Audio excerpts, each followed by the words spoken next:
Bueno.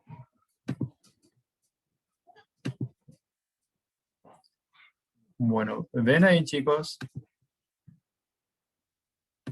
Sí, profe, se ve todo bien. Sí se ve, profe. Bueno, entonces voy ahí ven, ¿está todo bien? Sí, profe. Sí, profe. Bueno, entonces como le dije, vamos a desarrollar lo que es el módulo 3 o la unidad 3, ¿verdad? Que trata de los seres vivos, ¿verdad? Entonces, esta es una clase, vamos a decir, una unidad que es un poco larga, ¿verdad? Entonces seguramente vamos a dar hoy la primera parte y en la siguiente clase entonces vamos a terminar, ¿verdad?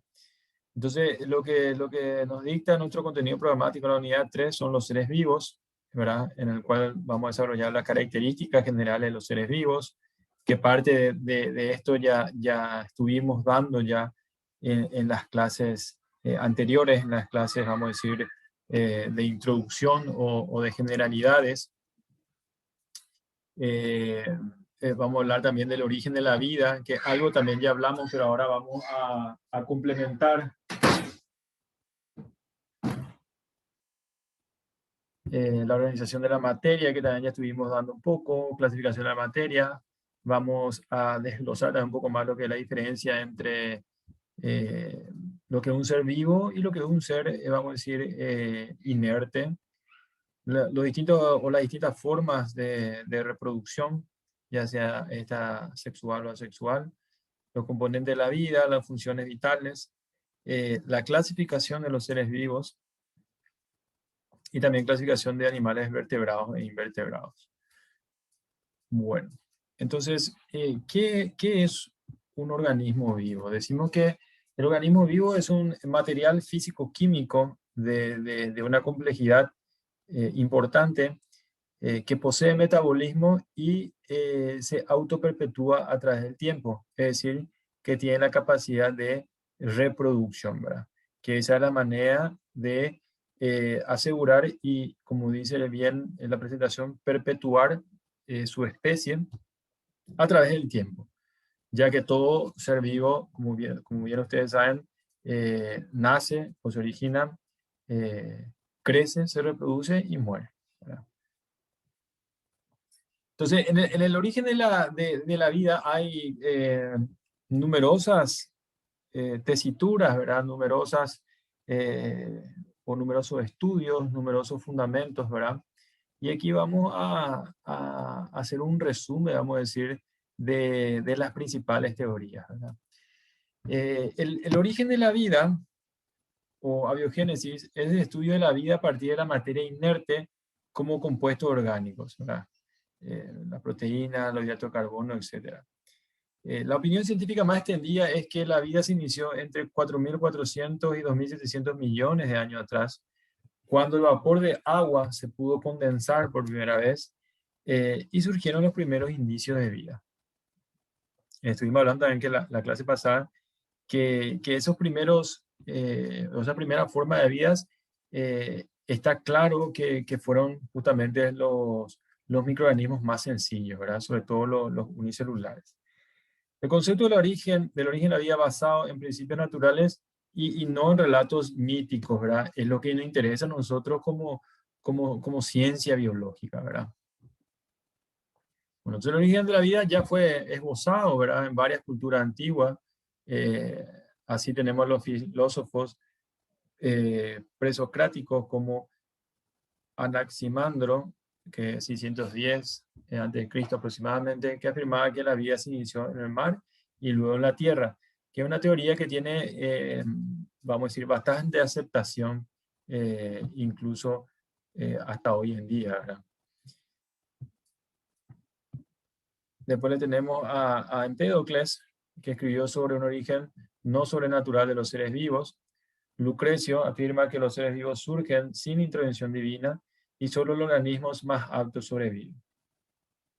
Y esto se anticipó un poquito a la teoría de la selección natural o la teoría de la evolución, pero no admiten un origen común para todas las especies, sino generación espontánea para cada uno de ellos. Eso era en aquel momento, ¿verdad? Como ustedes saben, esto fue todo luego avanzando y a medida que pasó el tiempo y con el avance, vamos a decir, la tecnología, entonces esto se fue perfeccionando de acuerdo a las leyes de la ciencia, ¿verdad?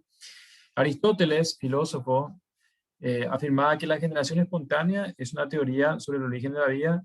Así, por ejemplo, los pulgones surgían del rocío de las plantas, las pulgas de la materia putrefacta, los ratones de heno sucio, los cocodrilos, por ejemplo, de troncos, ¿verdad? Podridos en el agua. Todo se originaba a partir de una fuerza vital llamada entelequia, opinión que prevaleció por siglos y admitida por sabios ilustres como Descartes, Bacon, Newton, Alexander Ross o Van Helmont.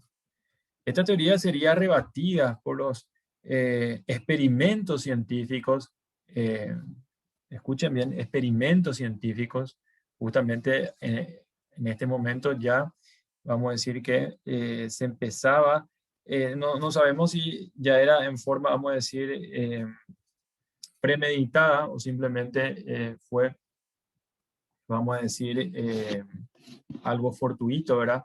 Pero sí que empezaban a cumplir, por decirlo así, con la metodología científica. Entonces, a través de estos experimentos científicos como Spallanzani, Redi y Pasteur, luego empezaron a escribir o dictar, vamos a decir, su teoría con respecto al origen y a la vida en sí de los seres vivos. Redi demostró que cubriendo con tela la carne putrefacta no se formaban los gusanos. Entonces, todos estos pequeños experimentos en su momento demostraban que no existe una generación espontánea, sino que la vida siempre surge de un organismo vivo, ¿verdad? A través de la reproducción.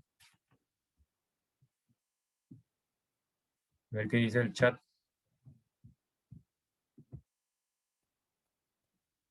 Bueno.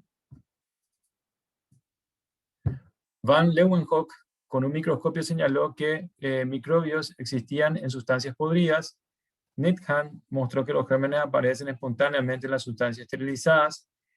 Louis Jablot estudió que al cubrir unas muestras no formaban microorganismos y las no cubiertas formaban gérmenes, porque estaban a exposición, ¿verdad?, de ellos.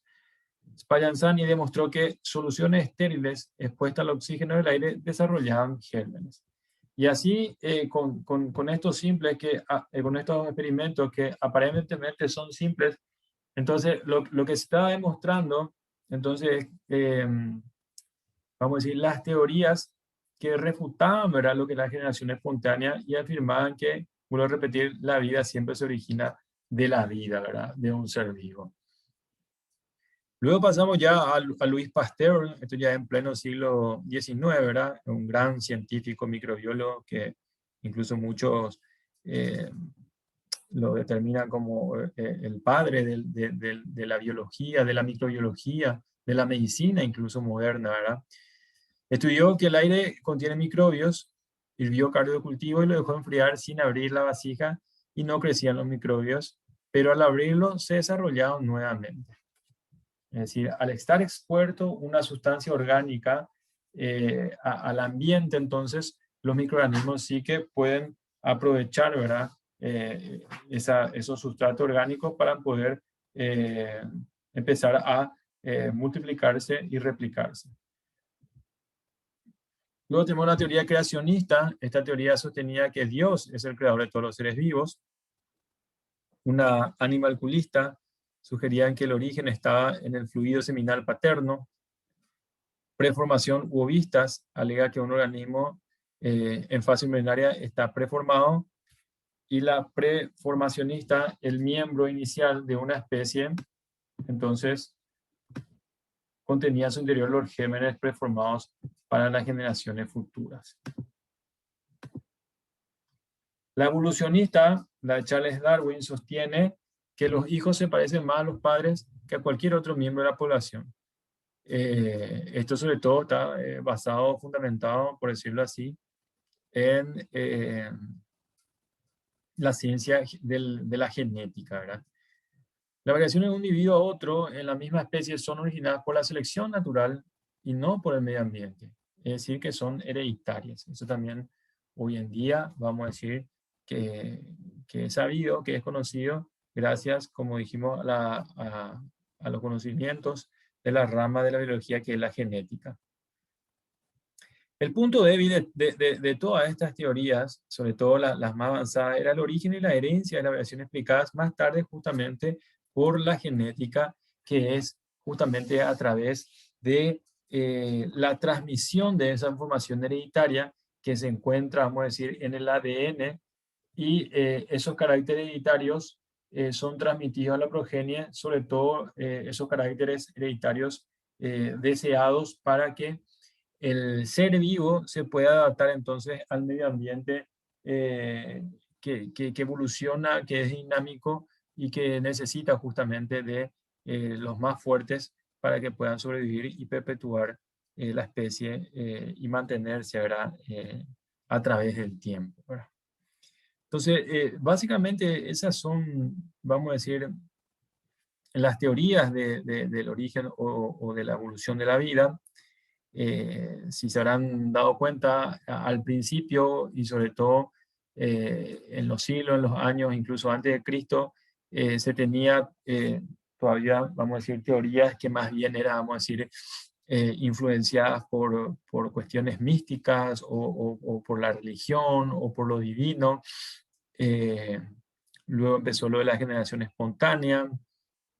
Y eso a medida que evolucionaba, vamos a decir, la ciencia, los científicos, sobre todo a partir ya del siglo XVIII, sobre todo XIX, con los avances, con el conocimiento y la aparición de instrumentos como el microscopio y muchos otros, entonces fueron, vamos a decir, perfeccionando estas teorías, y ahí es que surge la teoría, por ejemplo, de la evolución, de Charles Darwin, de que la vida se genera a partir de la vida, que son las teorías que hoy en día básicamente son las que se aceptan, por decirlo así, por la comunidad científica biológica.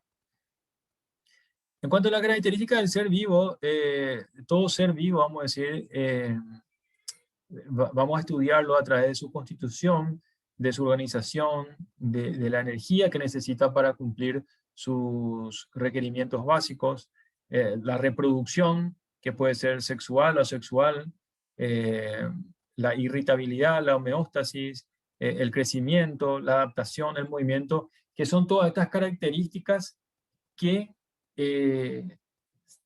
tienen los seres vivos y que definitivamente lo diferencian de la materia inerte o de lo no vivo, porque estos últimos no presentan estas características.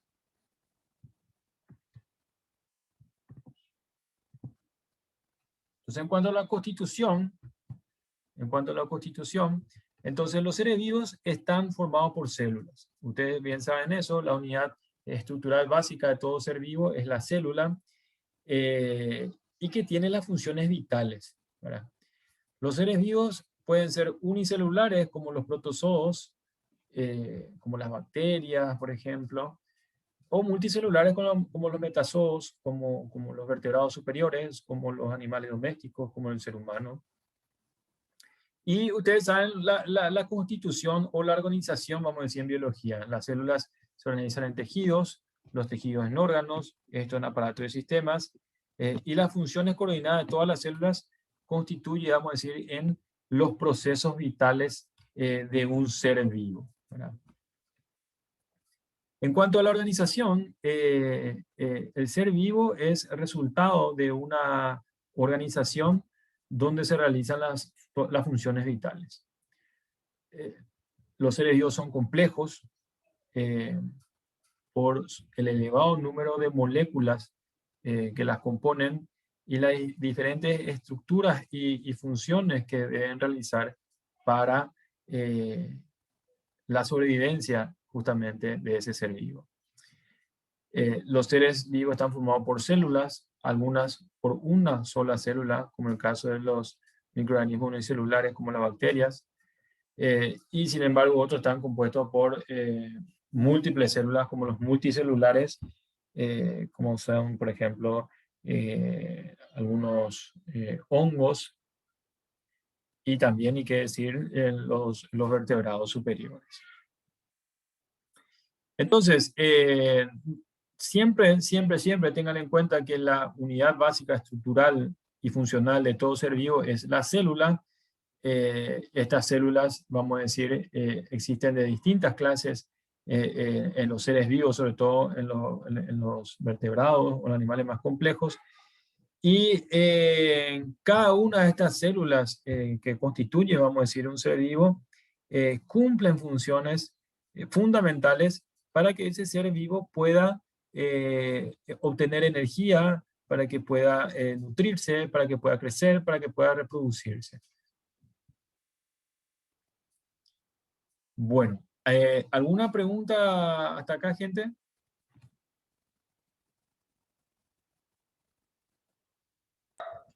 No, profe. Hasta ahora ninguna, profe. Ok.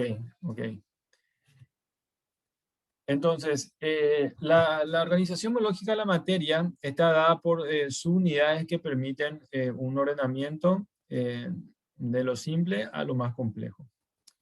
Esa suma de subunidades permite a la materia un nivel de organización o de complejidad.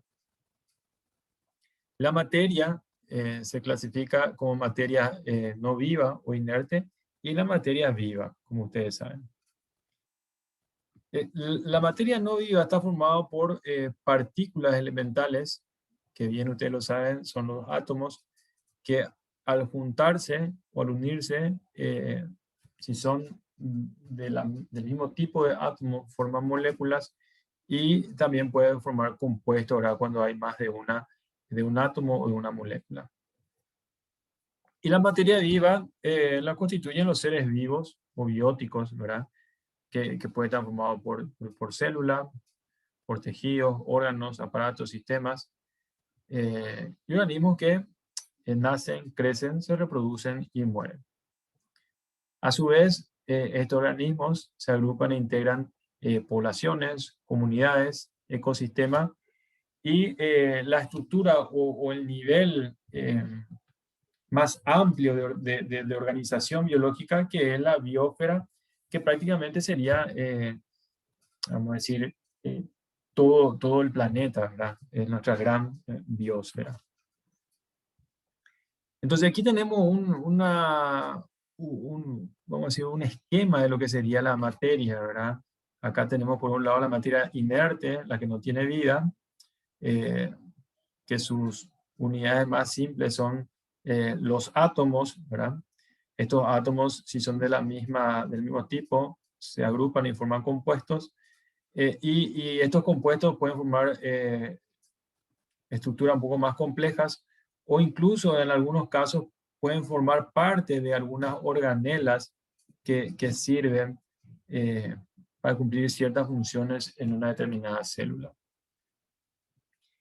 Y la materia viva, como ustedes saben, la unidad estructural y funcional es la célula, el conjunto de células, y sobre todo de un mismo tipo de células, constituyen los tejidos. El conjunto, la agrupación de tejidos forman los órganos. Estos órganos a su vez se relacionan y tienen una relación, vamos a decir, tanto estructural anatómica como fisiológica, para formar aparatos y sistemas, y finalmente todo el conjunto forma un organismo vivo. A su vez, otra vez, estos organismos vivos se agrupan en niveles de organización un poco más complejos, que si son de la misma especie, ustedes saben, constituyen una población; si son de distintas especies, forman una comunidad, luego un ecosistema, y finalmente la biosfera.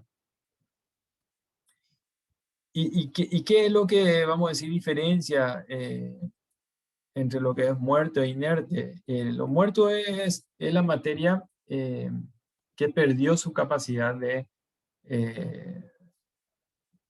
metabolizar, ¿verdad?, y de reproducirse. Es decir, que ya no pueden cumplir con las funciones vitales. Perdón. Por ejemplo, cadáveres, ¿verdad? De seres vivos que murieron, ¿verdad? La madera, por ejemplo, que ya no es un ser vivo, no es más una rama o una parte de un árbol que está vivo. Esa madera ya no cumple ninguna función, no puede metabolizarse, no puede reproducirse, entonces es considerado como muerto, ¿verdad? E inertes son los seres sin vida, abióticos, no realizan funciones vitales, no se alimentan, no respiran, no se mueven, no nacen, ni tienen hijos, son seres inertes siempre, desde fija. Y acá tenemos sustancias inertes, vamos a decir, que pueden ser incluso naturales y artificiales, como vamos a ver más adelante, ¿verdad? Algunos seres inertes, por ejemplo, son, como ustedes saben, las rocas, las piedras, el aire, el agua, pero estos seres inertes forman parte también del medio ambiente, de nuestro ecosistema, de nuestra biosfera, y nosotros los seres vivos interactuamos con estas sustancias inertes, ¿verdad? Y tal es así que una de ellas, como por ejemplo el agua, es indispensable para la vida y para nosotros, los seres que somos aeróbicos, que necesitamos del oxígeno, por ejemplo, para respirar, necesitamos, por ejemplo, también del aire, ¿verdad? Los seres inertes se clasifican en dos grupos. Seres inertes naturales, que son los conformados por lo natural, ¿verdad? Como son las rocas, el agua, el aire, los minerales, y los artificiales, que son fabricados por el hombre. Y la importancia que tienen estos seres inertes es como lo dijimos, que muchos de ellos son indispensables para la vida en la Tierra, que incluso si no están presentes, es imposible que se produzcan los procesos vitales como el desarrollo, la reproducción, ya que, por ejemplo, es imposible vivir sin agua, es imposible vivir sin aire, es imposible, por ejemplo, que los vegetales crezcan si no tienen un sustrato con los nutrientes, con los minerales que de repente se encuentran en la tierra. Y ni qué decir también nosotros los seres heterótrofos que necesitamos de alimentarnos de distintos tipos de nutrientes, necesitamos el agua para poder cumplir con nuestros procesos vitales, necesitamos el oxígeno para la respiración, etcétera, etcétera. Entonces, esto es lo que son los seres inertes naturales, la roca, el agua, el aire, y los seres inertes artificiales son ya lo elaborado por el hombre, ¿verdad? Entonces, como dijimos, los seres inertes más relevantes son, por ejemplo, el agua, que dijimos que es el elemento indispensable para que todos los procesos vitales, como la respiración, la digestión, todas las reacciones, incluso enzimáticas, bioquímicas que se producen incluso a nivel celular, todos se desarrollan con presencia de moléculas de agua, ¿verdad?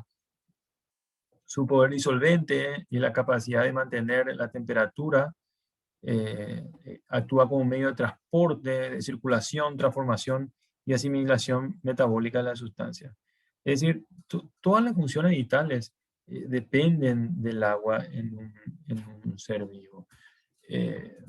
Desde, por ejemplo, como ustedes saben, decir que la sangre es un medio acuoso, gran porcentaje está formado por agua, y en ella se disuelven, ¿verdad?, todos los elementos, ¿verdad?, de la sangre, como los glóbulos rojos, los glóbulos blancos, las hormonas, las vitaminas, los nutrientes, todas estas sustancias que necesita sí o sí el organismo para poder nutrirse, para poder crecer y para poder cumplir con todas sus funciones vitales.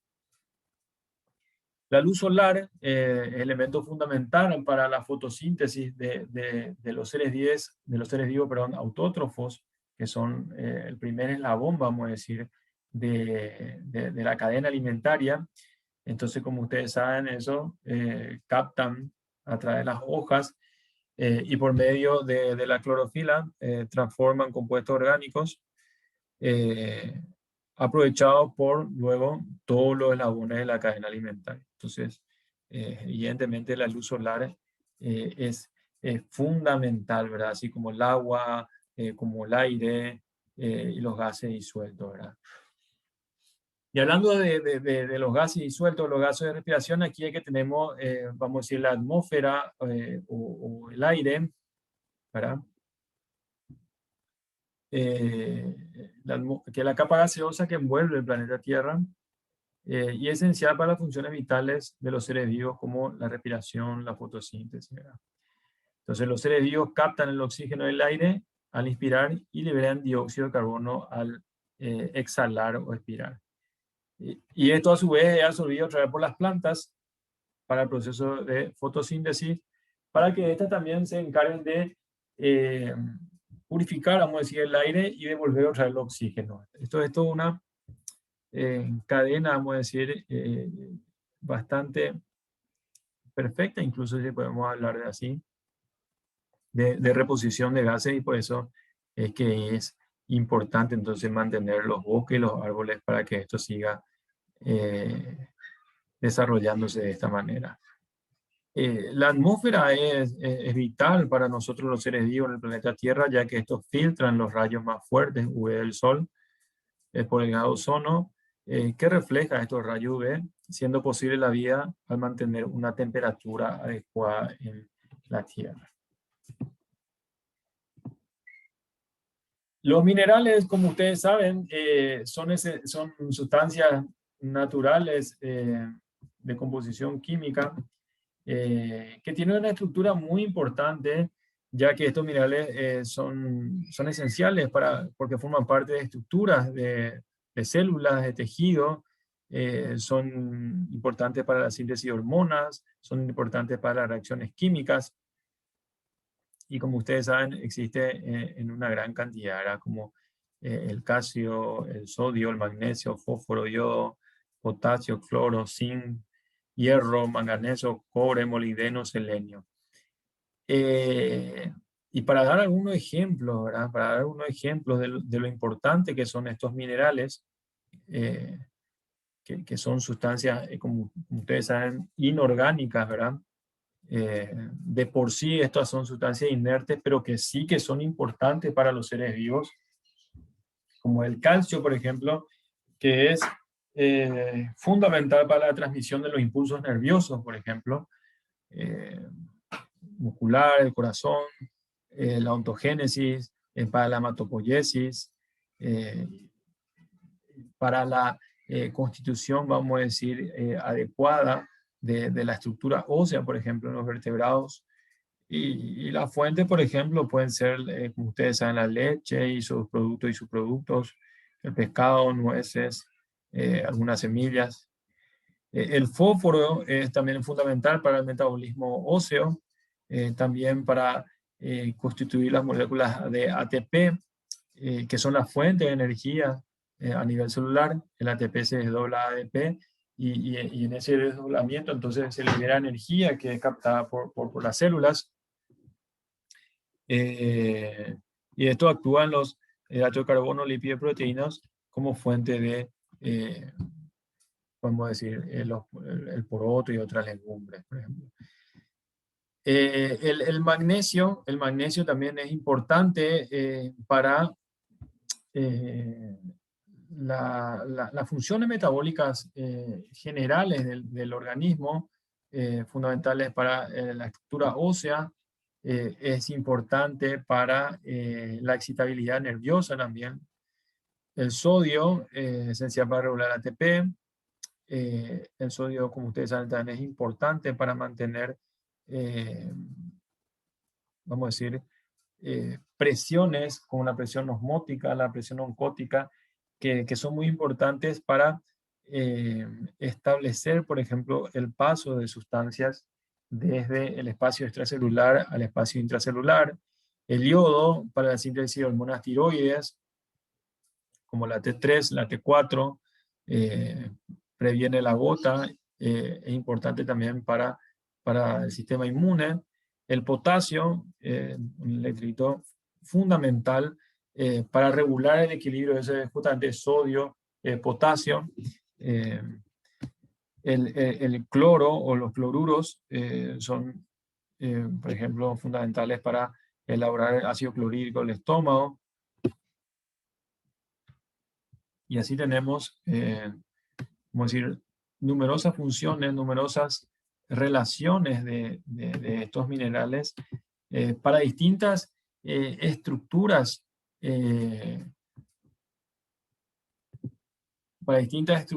o funciones que tiene vamos a decir, las sustancias inertes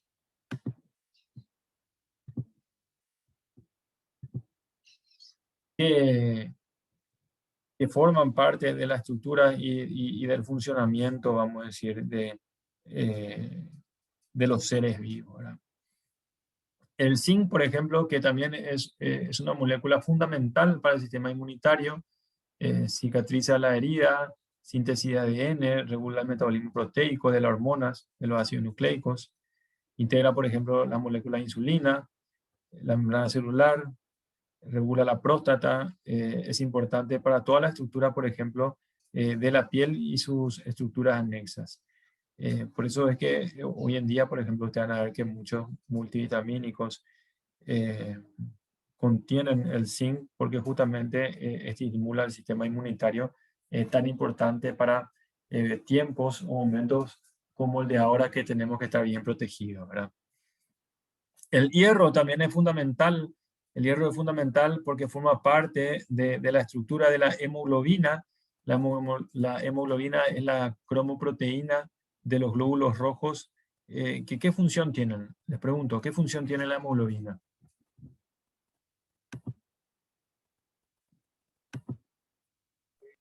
El transporte de oxígeno puede ser, profe. Sí, señor. Y aparte del oxígeno, ¿qué más? ¿Qué más?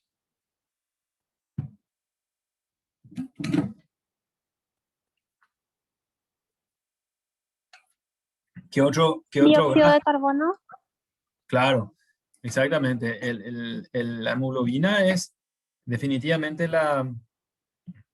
vuelvo a repetir, la cromoproteína o el pigmento proteico, como quieran llamarlo, del glóbulo rojo, que en su interior contiene el hierro, y justamente ese hierro es el que le da color rojo al glóbulo rojo, y como el glóbulo rojo es, vamos a decir, el componente celular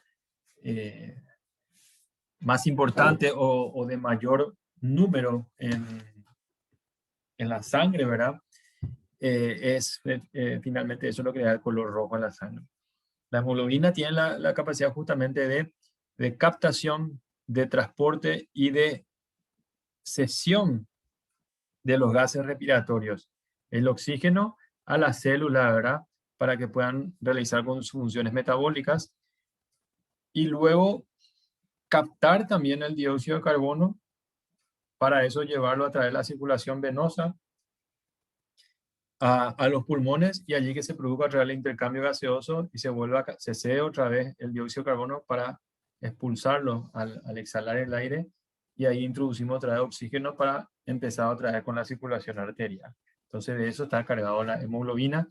Y la hemoglobina, si carece de hierro, por ejemplo, no va a poder cumplir esa función. Esencial también para el funcionamiento correcto de las tiroides, del sistema nervioso central, del sistema inmunológico, el aprendizaje. Incluso existe una alteración cuando hay una disminución o una carencia de hierro en el organismo, que se denomina anemia ferropénica, que es una anemia que justamente está dada por la falta de hierro, y entonces no se puede constituir de manera adecuada la hemoglobina, ¿verdad? Y todo tipo de anemia produce una debilidad general en el organismo de un ser vivo. Eso afecta, por ejemplo, a la piel, a la función en general. Es como si fuera que un animal o una persona está cansado todo el tiempo. Afecta al cabello, las uñas, etcétera, ¿verdad? Y las distintas fuentes de energía. Sobre todo esto de la fuente de energía está dado para los vertebrados superiores y para el ser humano, ¿verdad? Entonces el hígado, la lenteja, el poroto, legumbres, huevos, etcétera, ¿verdad?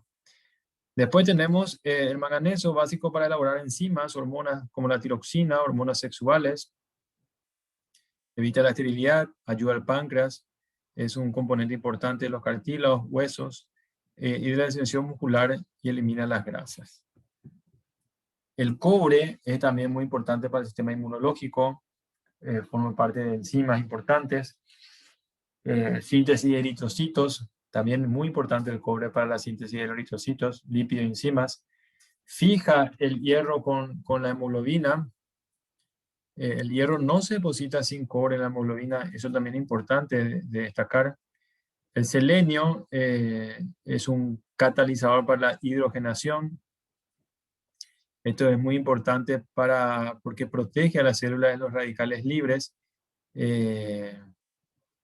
y protege también de infecciones víricas y bacterianas. De hecho, que el selenio es considerado uno de los minerales importantes para evitar, por ejemplo, el envejecimiento de las células.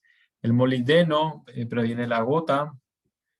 Y después tenemos otros oligoelementos que son sustancias químicas que se encuentran en cantidades menores o que el organismo necesita en cantidades menores que lo que recién citamos e intervienen en el metabolismo para nutrir el sistema inmune. Tenemos, por ejemplo, el cobre, como dijimos, esencial para la vitamina B12, la cobalamina, eritrocitos.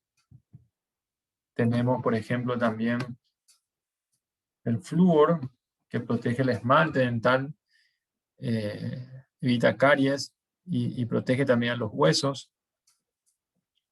El níquel, biocatalyzador metabólico de glúcidos, absorción de hierro, estabiliza el ADN y el ARN. El sílice fortalece huesos, fracturas de la piel, actúa también en la fijación de calcio, fortalece el sistema inmunológico, y favorece, por ejemplo, la fagocitosis, que es un proceso de inmunidad innata.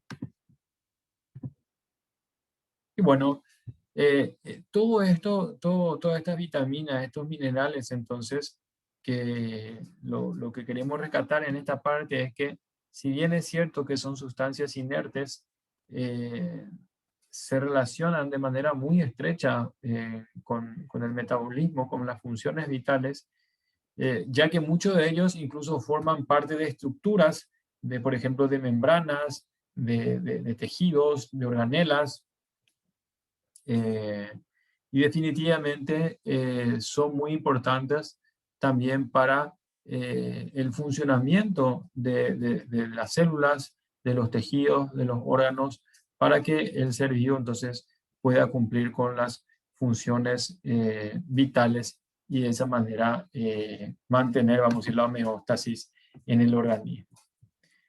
Bueno,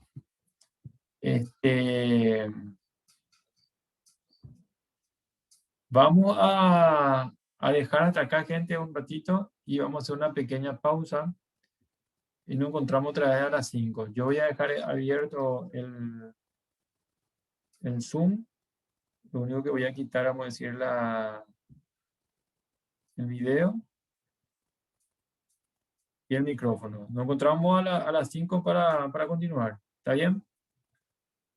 Dale, profe. Dale, profe. Gracias. Dale, profe. Gracias.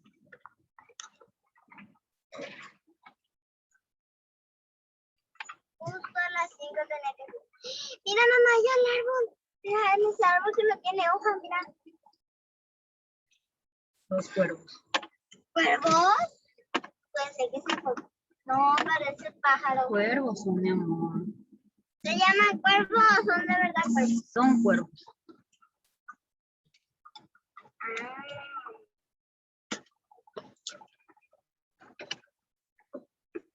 No lo intentes. ¡Ay! Ay.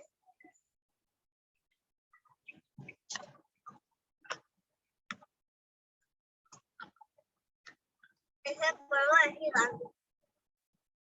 ¿Verdad?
Hácelo sin tu mi amor.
Liz, tenés tu micrófono prendido.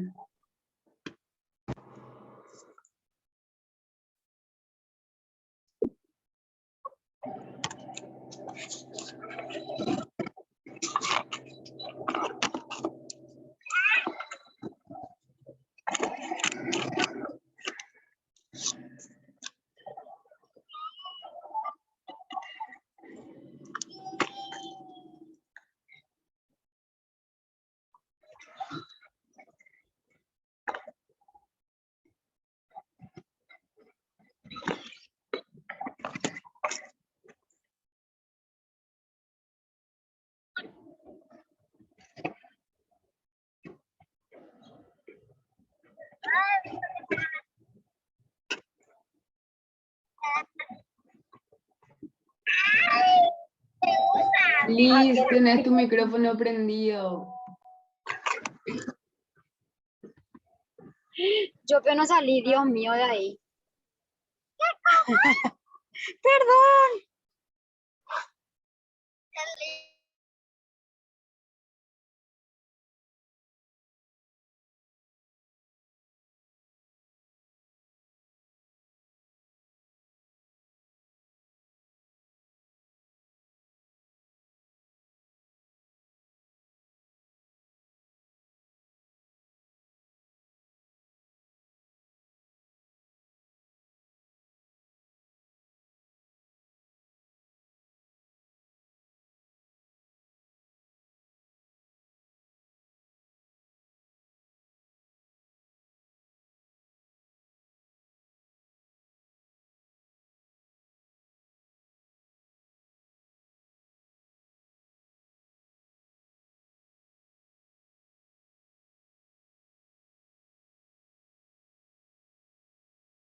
Chicos, continuamos en un minuto.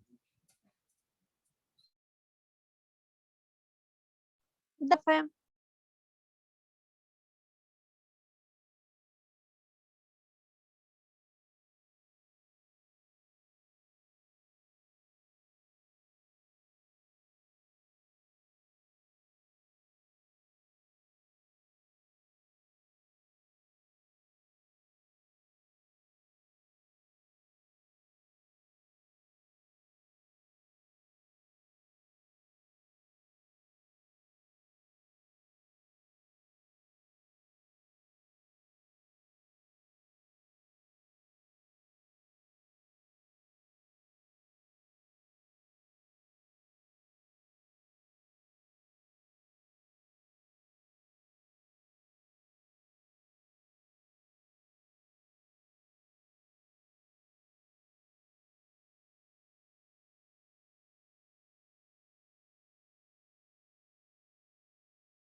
Bueno, chicos, continuamos.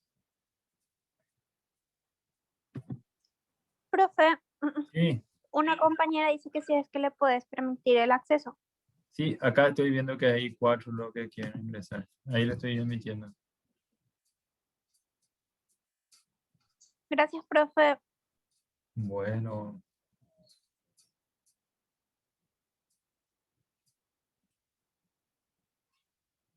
Ok. Bueno.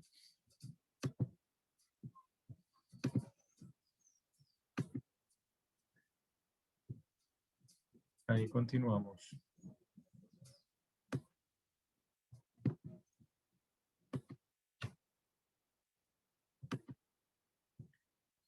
Bueno, otra de las características que tienen los seres vivos, ¿verdad? Es evidentemente la energía, ¿verdad?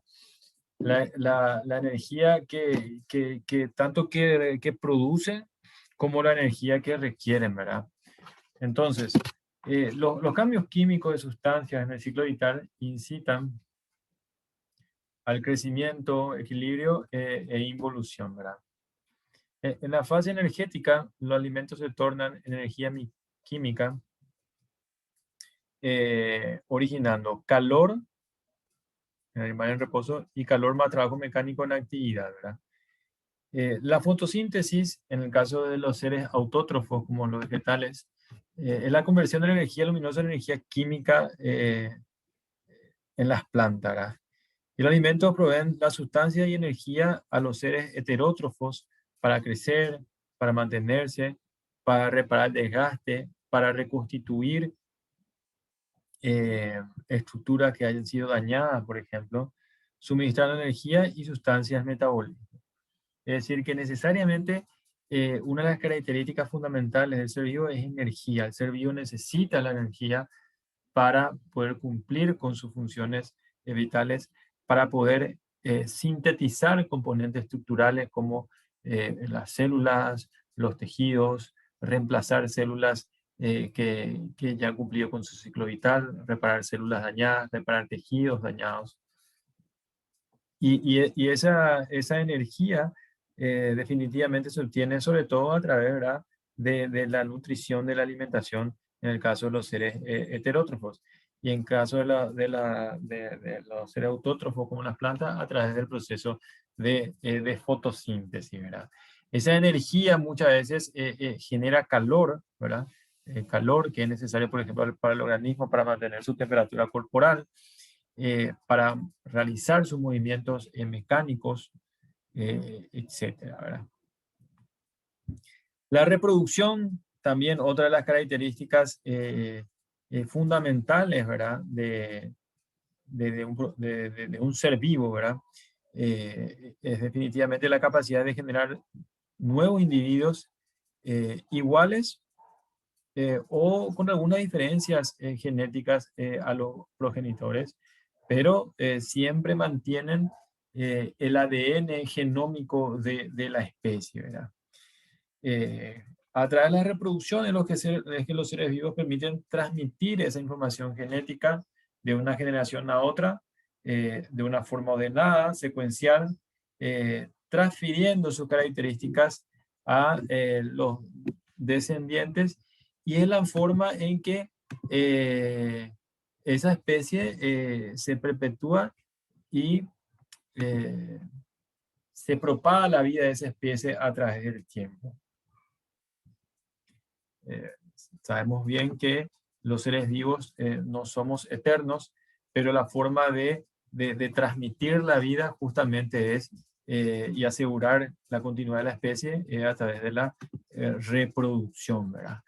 Y cuando hablamos de reproducción, no solamente estamos hablando de los vertebrados o del ser humano, es decir, de los seres vivos superiores, sino que también de seres vivos inferiores, ¿verdad? Como los protistas, como son los microorganismos, ¿verdad? Como por ejemplo la bacteria, los hongos, los protozoarios, por ejemplo, que aparte de la forma de reproducción sexual, existe también formas de reproducción asexuales que justamente le permiten a seres sencillos, seres microscópicos sencillos, como por ejemplo la bacteria, reproducirse también a través, por ejemplo, de la fisión binaria. Es decir, que independientemente de qué tipo de ser vivo estamos hablando, se da también la reproducción en ellos, ya sea de forma sexual, asexuada, pero definitivamente se reproducen. Son seres vivos porque cumplen con esa característica fundamental, básica de todo ser vivo para ser considerado como tal. Entonces, justamente hablando de eso, es que entramos en lo que es las distintas formas de reproducción que tienen los seres vivos, ¿verdad? Y tenemos, por ejemplo, la reproducción asexuada o vegetativa, ¿verdad? Por ejemplo, las amebas se reproducen por duplicación de material genético, partiéndose en dos, que es el proceso de bipartición. Y los descendientes reciben la misma información genética de una célula madre o de un progenitor común y son iguales a esa madre, ¿verdad? O a esa célula madre. En este sentido, falta variabilidad genética, es económica y origina una gran cantidad de descendencia, un gran número, vamos a decir, de descendencia, ¿verdad? Entonces tenemos otros procesos, por ejemplo, como la fragmentación, que como su nombre indica, de un fragmento de un ser vivo, entonces puede generarse otros más. La gemación, como dice acá en el caso de la hidra de agua, se forma una yema en la superficie del cuerpo capaz de generar un nuevo individuo. Por ejemplo, el proceso de gemación también ocurre en algunos microorganismos unicelulares como las levaduras, que son hongos unicelulares, que se produce un botón germinativo y de ahí se produce la gemación y emerge una nueva célula hija o un nuevo ser vivo. Tenemos los vegetales, por ejemplo, un único progenitor origina nuevos organismos idénticos a él, como es la forma de estolón, que se producen en algunas especies vegetales.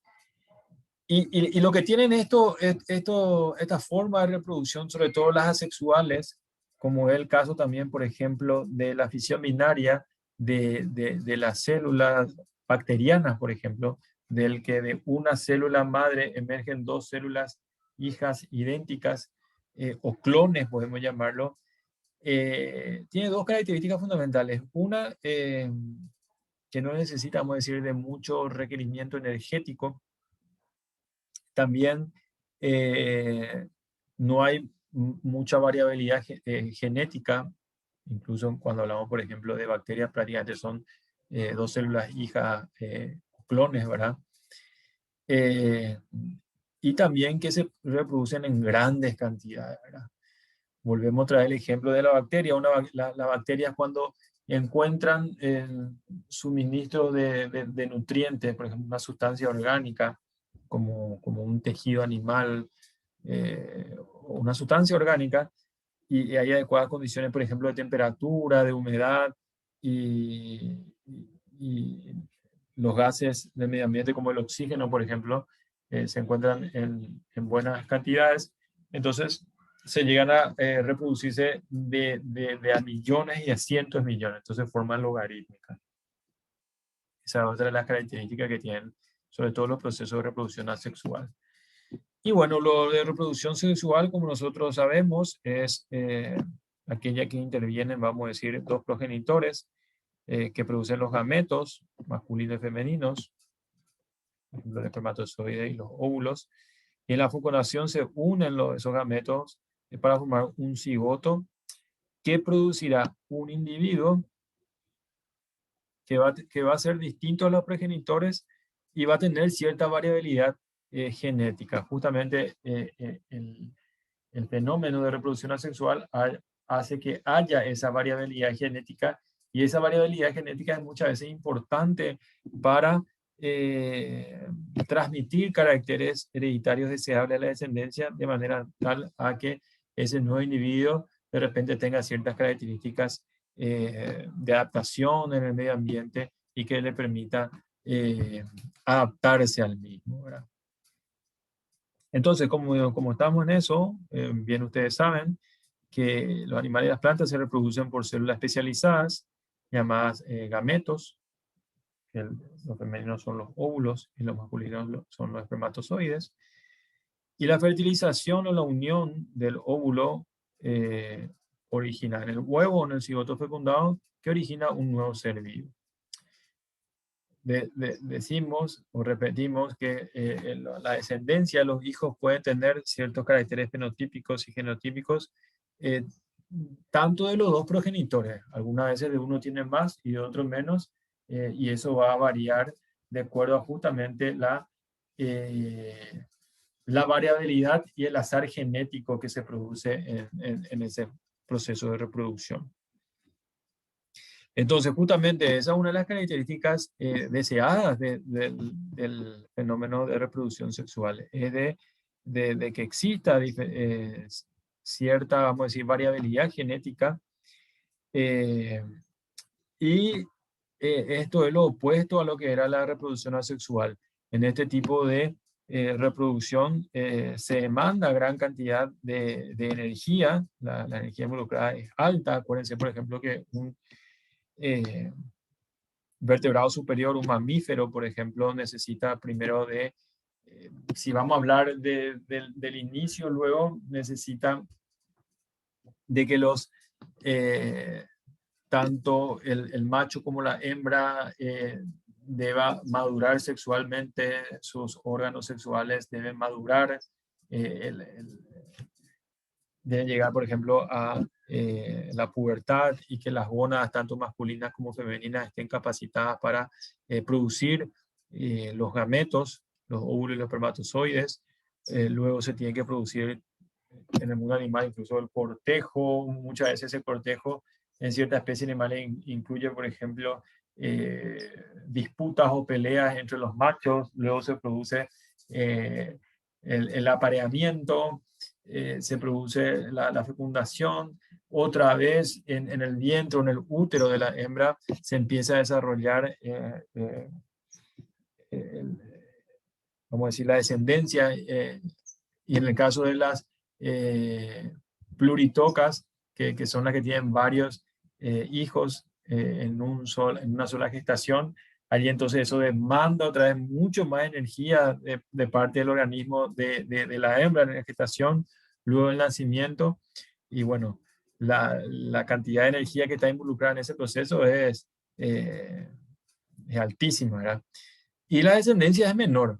No vamos a comparar lo que es, por ejemplo, el ser humano que en cada acto reproductivo, vamos a decir, lo normal es que produzca un solo bebé, por decirlo así, o mellizo o trillizo, en cuestiones ya bastante particulares, por decirlo así, que una bacteria que se reproduce de a cientos de a millones, incluso en horas se reproduce de cientos a millones, ¿verdad? Entonces esa es la gran diferencia también que hay entre lo que es la reproducción sexual y lo que es la reproducción asexual, ¿verdad?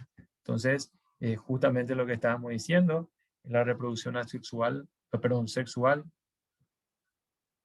demanda una gran cantidad de energía, y la velocidad, vamos a decir, de reproducción y la descendencia es menor que las formas de reproducción asexual. Sobre todo cuando lo comparamos, por decirlo así, con los microorganismos inferiores, como por ejemplo las bacterias, las levaduras, incluso algunas especies de hongos, ¿verdad? Y bueno, en el reino vegetal también sabemos, en el reino vegetal existen formas de reproducción tanto sexual como asexual. Otra de las características de los seres vivos es la irritabilidad. Es decir, que es la capacidad de responder a estímulos, sobre todo a estímulos a los cuales está en contacto ese ser vivo con fenómenos medioambientales, ¿verdad? Los seres vivos son irritables y responden a impulsos físicos o químicos, tanto externos como internamente.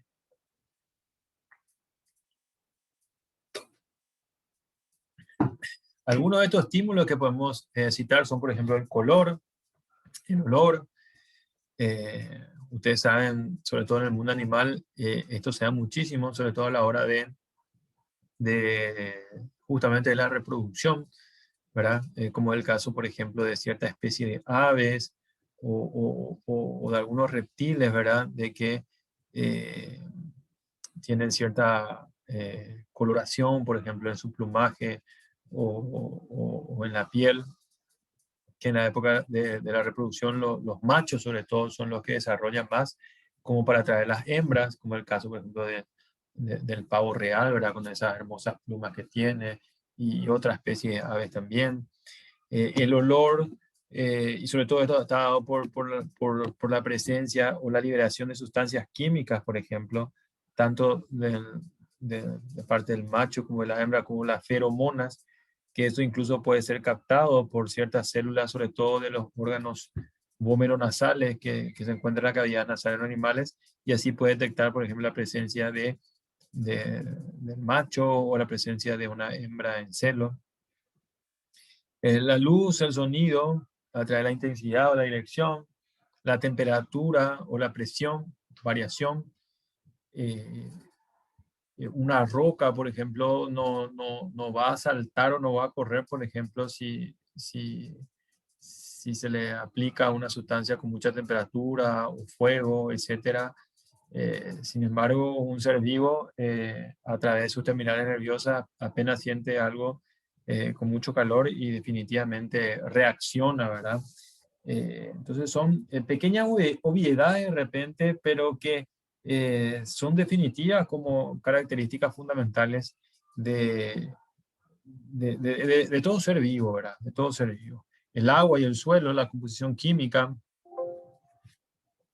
el microambiente, la reacción de estímulos constituyen la irritabilidad. Los estímulos dan respuestas en las plantas y animales.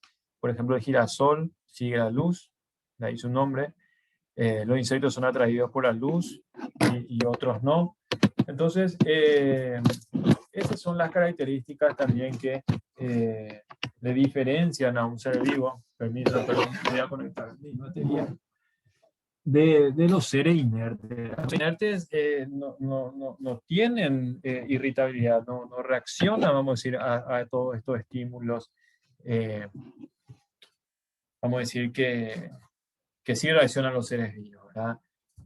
Que más que menos, hoy, por ejemplo, yo para ver algún partidito de la Copa Libertadores, algo así, puede hacer un asadito o una hamburgueseada, por ejemplo, en el quincho o algo así, y va a prender la luz y a los pocos minutos van a empezar a venir una cantidad de insectos, ¿verdad? Que son atraídos por la luz, ¿verdad? Y bueno, esos son los ejemplos de esta característica que tienen los seres vivos, que es la irritabilidad. Entonces, eso es en definitiva, ¿verdad? Tenemos ejemplos de vegetales como es el girasol, tenemos ejemplos del ser humano que ante la presencia de luz, por ejemplo, nuestras pupilas se achican, sin embargo, cuando estamos en la oscuridad se agrandan para poder captar la mayor cantidad de luminosidad posible, y ante el calor también reaccionamos, ¿verdad? Y bueno, entonces estas son las características de irritabilidad. Y la homeostasis, ¿verdad? La homeostasis, que es el flujo permanente de líquidos intra y extracelular para regular las funciones dinámicas del medio interno. ¿Y a qué nos referimos con medio interno? Medio interno no es otra cosa más que el líquido extracelular. El líquido extracelular donde, o a través del cual, vamos a decir, se relacionan, vamos a decir, las células para el constante intercambio de sustancias, de nutrientes que les son indispensables para poder cumplir con sus funciones metabólicas fundamentales. Entonces, según su componente, solutos solventes se denominan sustancias ácidas o básicas, y el mantenimiento y el equilibrio del medio interno requiere osmorregulación, que normaliza el agua e iones en la que participa el sistema excretor, termorregulación, que controla, vamos a decir, que esa temperatura sea constante en el organismo de un ser vivo. Y los mecanismos de regulación homeostáticos, fisiológicos, que equilibran ese medio interno pueden ser muchos. A través del sistema de transporte de líquidos corporales, como por ejemplo el circulatorio, que está dado a través del flujo sanguíneo, que está asegurado y está mantenido gracias al aparato circulatorio. Definitivamente, vamos a decir que la sangre es fundamental para mantener esa homeostasis, puesto que a través de la sangre, como estuvimos diciendo anteriormente, se asegura la provisión de los gases de la respiración como el oxígeno para las células para que puedan cumplir con sus funciones metabólicas. También se asegura el transporte y la disponibilidad de principios nutritivos para las células para que puedan construir sus componentes estructurales y poder crecer, como son las proteínas, los hidratos de carbono, los lípidos, el ácido nucleico. Y también la sangre actúa a través de la hemoglobina, como estuvimos diciendo. También vamos a decir que las células excretan sus productos de desecho metabólico, vamos a decir, a ese líquido extracelular, a ese medio interno, y la sangre recoge también esos productos de desecho y que son conducidos, vamos a decir, sobre todo a través de la circulación venosa, y eso también luego pasa por los órganos emuntorios que se encargan de filtrar y de eliminar esos desechos para justamente mantener las concentraciones normales de componentes nutricionales y de células en la sangre, ¿verdad? Entonces, eso es definitivamente la sangre cumple un papel fundamental para poder mantener en cierta manera el equilibrio de la homeostasis. Bueno, ¿me pueden esperar un ratito?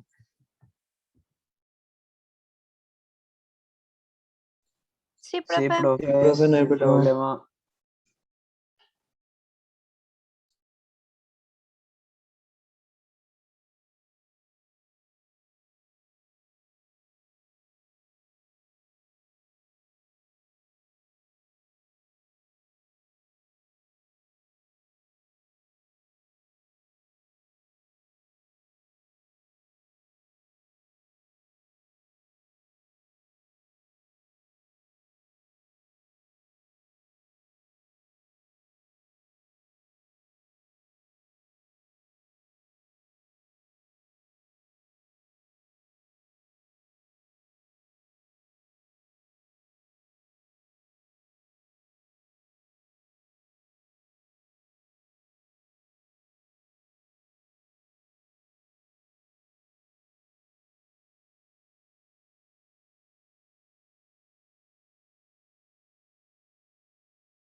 Bueno, seguimos, gente. Entonces, definitivamente la sangre cumple un papel fundamental, vamos a decir, en el equilibrio de la homeostasis. El origen de nutrientes respiratorio y digestivo, ustedes bien saben, eso está relacionado directamente con lo que dijimos de la sangre a través del sistema respiratorio, es que, vamos a decir, que el organismo incorpora el oxígeno que es captado por la hemoglobina de los eritrocitos y esta, gracias a la circulación sanguínea, puede llegar a todas las células y tejidos del organismo. Y a su vez, otra vez, la hemoglobina capta el dióxido de carbono para poder esto eliminarlos en la circulación pulmonar, ¿verdad? Y lo mismo ocurre con el sistema digestivo. Todos los alimentos que consumimos o que consumen los animales son degradados a moléculas más pequeñas, más sencillas, de manera tal a que puedan ser absorbidas por la mucosa intestinal y esos componentes, esos principios activos nutricionales como son las proteínas, los hidratos de carbono, los lípidos, vitaminas y minerales, entonces pasan a la circulación sanguínea y esta otra vez le distribuye a todas las células y tejidos del organismo. Por ejemplo, el sistema muscular, que es fundamental para poder desarrollar movimientos de locomoción de los seres vivos, y gracias a esto los seres vivos entonces pueden desplazarse para obtener alimentos y otras funciones esenciales. Y la regulación de todas estas funciones corporales definitivamente están, vamos a decir, coordinadas o están reguladas por, como ustedes saben, sobre todo el sistema nervioso central, que es el sistema definitivamente que coordina todas las funciones y actividades del organismo, justo al sistema endocrino, que es el encargado de la síntesis y producción de las hormonas. Todas estas funciones están, vamos a decir, coordinadas y cumplen, valga la redundancia, funciones específicas para mantener la homeostasis. Y hablando de homeostasis, ¿alguien me puede definir con sus palabras? Yo sé que ustedes ya saben lo que significa. ¿Qué es justamente esa homeostasis? Puede ser la capacidad que tiene el animal para, tipo, ¿cómo se dice? Poder sobrevivir en cualquier entorno. O sea, equilibrar. ¿Sí? ¿Alguna otra definición? Sería la capacidad que tienen los animales, como dijo la compañera, pero de autorregularse. Autorregularse, ¿en qué sentido, por ejemplo, autorregularse? Adaptarse. Sí, Puede ser adaptarse a los cambios de temperatura o también. La homeostasis básicamente es el mecanismo por el cual el organismo mantiene constante las concentraciones y las características del medio interno, ¿verdad? Que ustedes saben, es el líquido extracelular, de manera tal a que el animal pueda cumplir con sus funciones vitales de manera normal, ¿verdad? Y en eso incluye el mantenimiento de la temperatura corporal, la cantidad de nutrientes esenciales, etcétera, etcétera. ¿Está bien? Sí, profe. Bueno. Un ratito. ¿Me esperan 2 minutitos, ¿sabes? ¿Sí? Un ratito.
Bueno, continuamos, gente.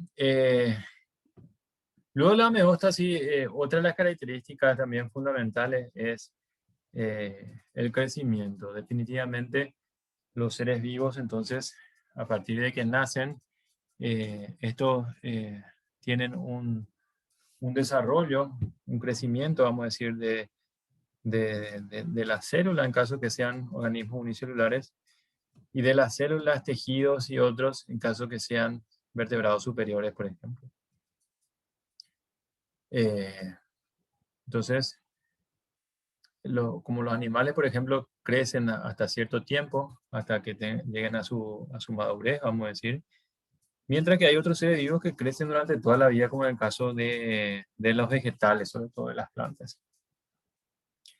Entonces, definitivamente, y volvemos a insistir en esto, que los seres vivos son organismos que nacen, crecen, se nutren, respiran, se desarrollan o crecen, ¿verdad? se reproducen y finalmente mueren, ¿verdad? Como decimos, es la ley de la vida. Entonces, ese crecimiento también es una característica básica de los seres vivos y, como dijimos, los animales, sobre todo los vertebrados superiores, crecen hasta una etapa de la vida, hasta que alcanzan, vamos a decir, la madurez. Sin embargo, hay otros seres vivos como los vegetales que incluso tienen la capacidad de crecer durante toda la vida. Los seres vivos también tienen la capacidad o la característica de adaptarse, de adaptación, que es la capacidad de acomodar a su ambiente para sobrevivir y perpetuarse en un medio en constante cambio. Las condiciones ambientales donde habitan los seres bióticos cambian y por lo tanto estos se deben adaptar a esos cambios para poder sobrevivir, hecho que se denomina adaptación o evolución biológica, que está dado o está relacionado definitivamente con la teoría de la evolución, ¿verdad?, de Darwin. La adaptación implica cambios que pueden ser estructurales, funcionales, conductuales o una combinación de ellas. Ejemplo, la pupila se cierra ante una luz intensa y se abre ante la falta de luz, ¿verdad? Y eso se da sobre todo en algunas especies animales, como por ejemplo los felinos silvestres. Es fundamental porque muchos de ellos tienen incluso una capacidad mucho más desarrollada, por ejemplo, para ver en la oscuridad, como son definitivamente, por ejemplo, los felinos, ¿verdad? Porque ellos son cazadores naturales, incluso el gato doméstico, incluso uno de los pocos animales domesticados por el hombre, pero que sin embargo mantienen su instinto de cazador, de animal cazador, ¿verdad? Entonces ellos tienen muy desarrollada, vamos a decir, esta función de las pupilas como para poder observar y ver de mejor manera en la oscuridad para poder cazar sus presas, ¿verdad? Y así tenemos muchísimas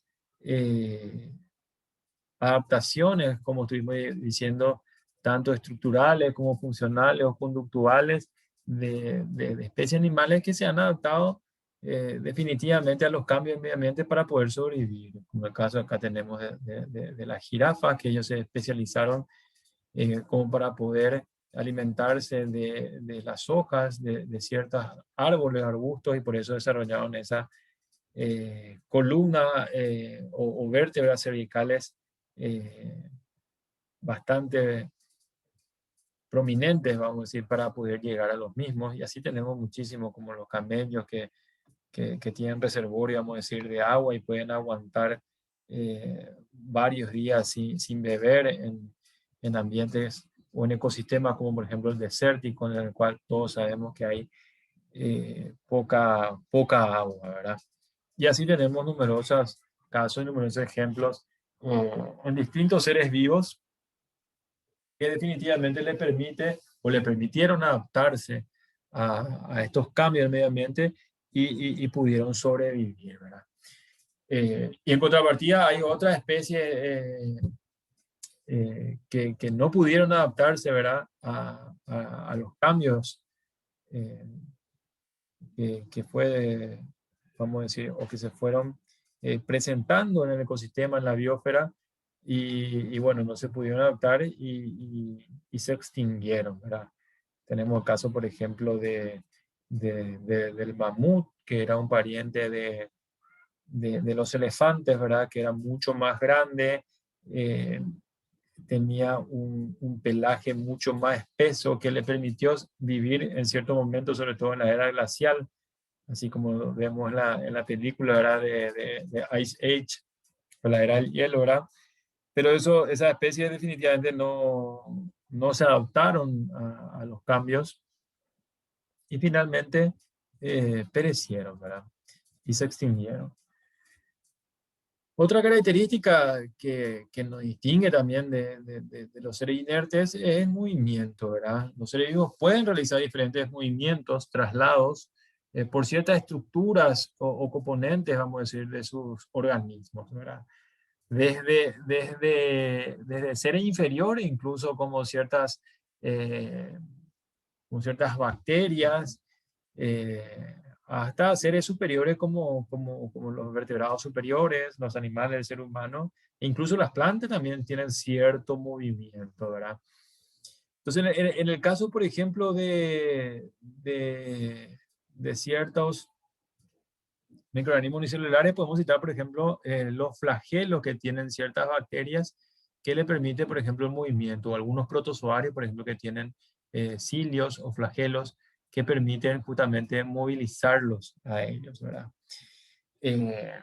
Las plantas que tienen un fototropismo que le permite hacer un movimiento de posición, pero no de desplazamiento, como por ejemplo el movimiento de ciertas flores, como el girasol, o de ciertas hojas que sobre todo obedecen, vamos a decir, a la dirección o hacia donde se encuentra el sol, sobre todo.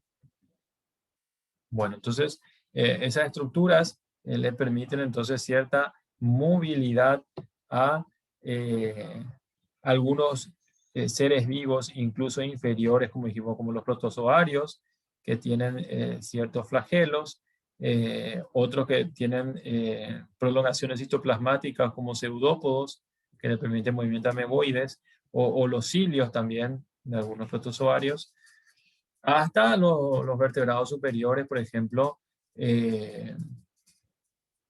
como son,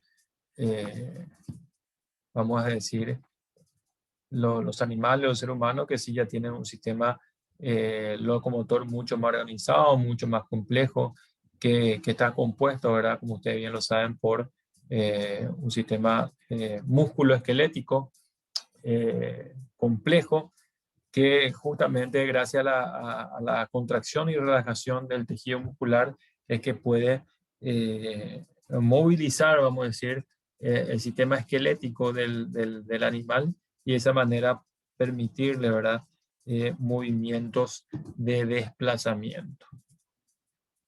Bueno, vamos a dejar otra vez hasta acá un ratito, chicos, y volvemos a las 6, ¿les parece? Seguimos con el... Dale, profe.